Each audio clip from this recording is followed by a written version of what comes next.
You mentioned a guy that is likely to be traded from Chicago, Kris Bryant. You had 13 landing spots. Indians were one of them again. Would make sense, but probably not likely, I'm guessing. Yeah, I put them in as you said, 13 teams with almost half the league, which speaks to Kris Bryant's versatility, right? I mean, he's a third baseman who's also capable of playing every position in the outfield or first base, or for an American League team, you have the DH spot where you can rotate guys and just work them in the lineup in many different ways. So he'll be really interesting. He's having a great year for the Cubs. The Cubs, maybe they'll keep him. Maybe they'll stay in contention and keep him, but I think a lot of people are expecting them to continue their transition and to trade Kris Bryant this summer.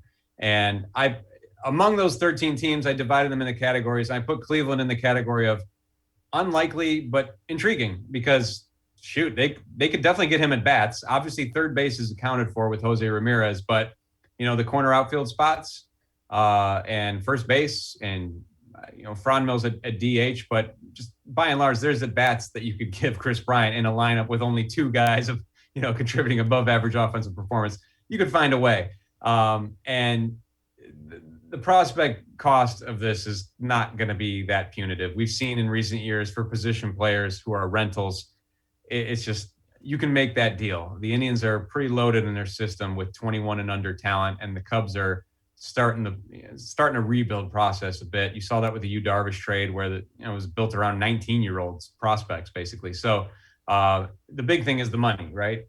He makes $19.5 million this year. You'd have to pay whatever the prorated portion of that is based on when the deal is done. So you're looking around, maybe $8-9 million bucks.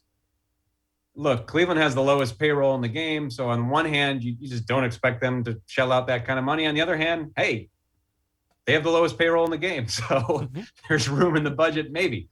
So again, I'm not counting on this happening, but it would be a lot of fun if they were still in the mix and their pitching has been really good. And if it continues to be good into July and you're in contention, boy, that would be a good way to improve an offense that needs the help.